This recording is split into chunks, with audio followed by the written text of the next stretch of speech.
Hey everyone, I guess all we need nowadays is loads and loads of really low quality mobile phone shop videos, but hey, this is the technology that I've got to hand. So this is going to be a video probably about 5 minutes long describing how to get the charge points working in the Renault Zoe. To start off here, just to make things easy, plugged in the card into the slot and just pressed the start button. That will bring up all the car's accessories and stop it from randomly timing out if the battery or anything gets too low. So here we are at the main screen. I'm going to have to trust you guys with my personal information here, so now you know where I physically am. And you'll also notice straight away that there's 2 charge points on the screen. First thing we're going to do before we continue is we're going to confirm that everything is set up as best we can to get the charge points showing. So we go into navigation, we go into settings, we go EV settings.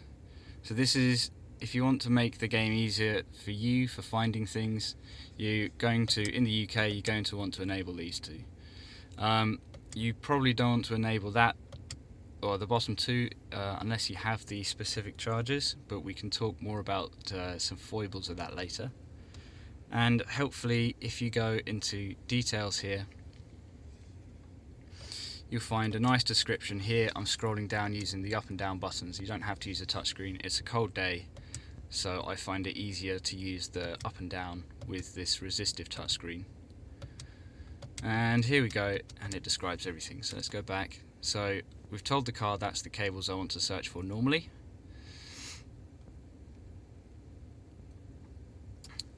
I find most of the time it's useful to disable a lot of this stuff. So here we go. So again, I'm using the up and down keys for ease. Officially, you're not supposed to modify this while you're driving, but you know, it's an easy thing to do, I suppose. If you use the hard keys, you don't actually have to look down, you get used to putting in the muscle memory. So there we go. So now we've programmed the main map to only show the charging stations. Now we're going to drive somewhere. Let's put in an address. Let's go snowboarding.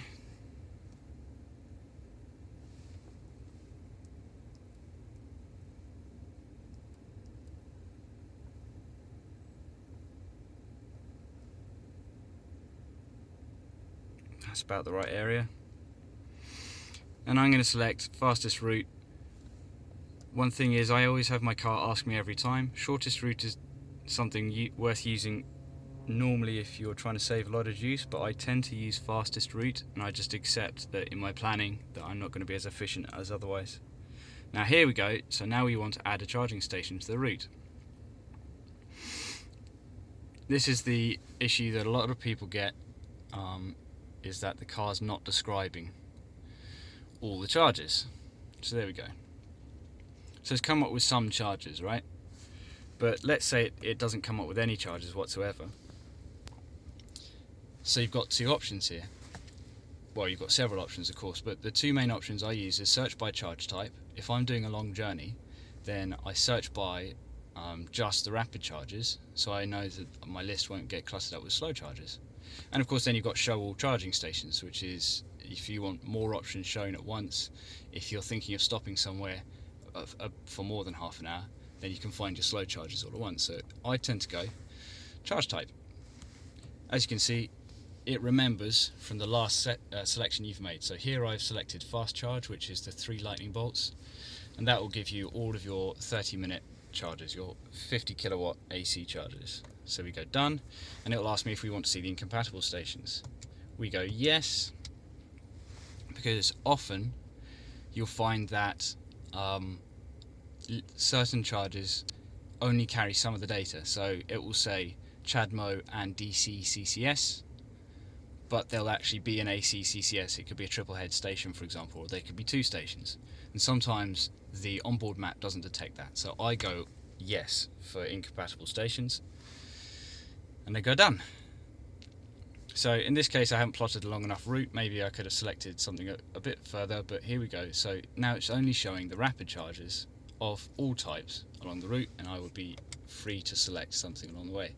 And of course you can see that it shows, or you might be able to see that it shows a green icon for slightly off route, blue for perfectly en route, and then yellow for quite or possibly off route. So select the Ecotricity right next to the location and go navigate there. Now, I do know actually that there's a free charger there, and this is just a demonstration. So there's actually a free charger at that destination of Snowscape Castleford. Oh, is it? Oh, here we go. So what's gone wrong here? Cool, it's included it. Cool, we go back. At Snowscape Castleford then, there's a clothes shop called Oasis, and they have, I think it's a 22 kilowatt charger, and you just go in and you ask for a token and you go from there. So here now as well, because we changed the overlay settings, we're only showing charging stations along the route, so if we want to change our mind, it's a little easier. And of course it's worth being aware that the map in this car amalgamates groups charge stations together, so you'll notice that this charger here only appeared when we zoomed in. So it's worth taking sometimes a slightly more zoomed in look at what you're doing. Another thing worth doing is calculating your own range. So here I've been ragging the car around, and I'm on very low battery. But if I was at full charge and it had the route there,